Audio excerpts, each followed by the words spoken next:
Hello and welcome to the Cryptocurrency News Channel. So BNB has introduced a new mechanism on BSC to burn transactions, fees for transactions, until BNB gets to that magical 100 million BNB. Now BNB is at like 400 something dollars right now, and I think BNB has the capacity to surpass the price that Ethereum is at right now because the supply of BNB soon will be lower than the supply of Ethereum right now. And BNB, despite all its problems, does actually have much lower gas fees or transaction costs than Ethereum. Plus, we know that ETH is probably going to go much higher at the peak of the bull run, maybe topping around at eight, maybe even $10,000. So BNB, which with a much lower supply, can probably reach $3,000, $4,000, if not more, maybe even 5,000, 6,000.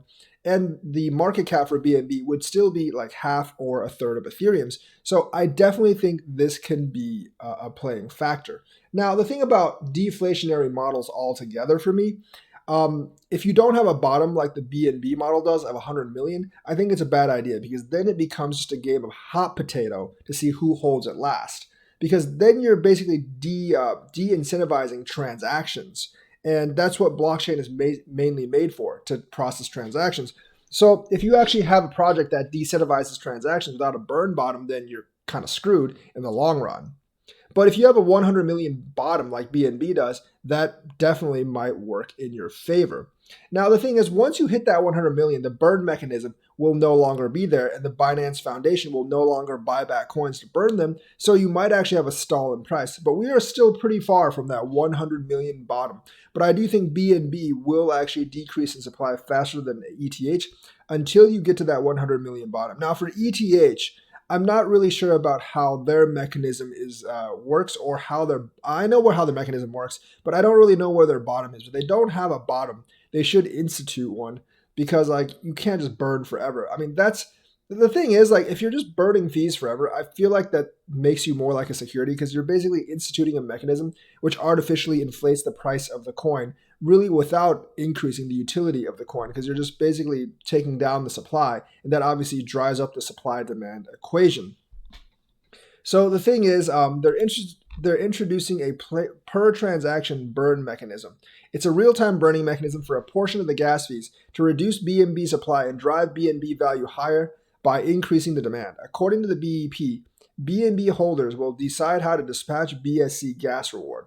Releasing the proposal on Friday, BSC developers noted that the new BEP might decrease the total amount of BNB that validators and delegators can obtain from staking. This is from Cointelegraph. The burning mechanism will be enabled by introducing governmental parameters for 2 system smart contracts for collecting gas fees.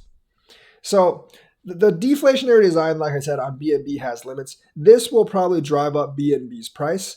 And like I said, because BNB is eventually going to reach that 100 million, I think that's the number that people psychologically have in mind. And that's the number that people are actually going to go on eventually. And I think during the bull run, BNB can reach $3,000, $4,000 fairly easily. Well, not fairly easily, but there's a good likelihood that BNB can reach $3,000 or $4,000 per coin because just where Ethereum is at right now and the fact that Ethereum is going to be a lot higher and BNB's supply is going to be lower than Ethereum's. Of course, whenever the Binance Foundation buys back coins and burns them, that drives up the price, but that also makes BNB look very, very much like a security. In fact, out of all the major coins, honestly, BNB is the most security-like out of all of them. I think the SEC would actually have a much easier time pursuing BNB than XRP because this buyback and burn is exactly like a stock buyback. It basically is a mechanism that the parent company does that directly affects the price of the coin by buying it back and taking it off the market. So there's always that danger for BNB. But I don't really know why the SEC hasn't gone after them yet.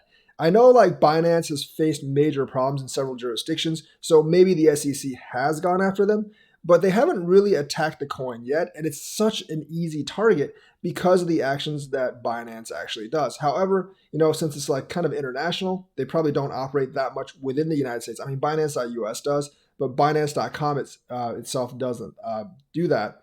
They might not be really wanting to go after that. Maybe they can't get that much money from it.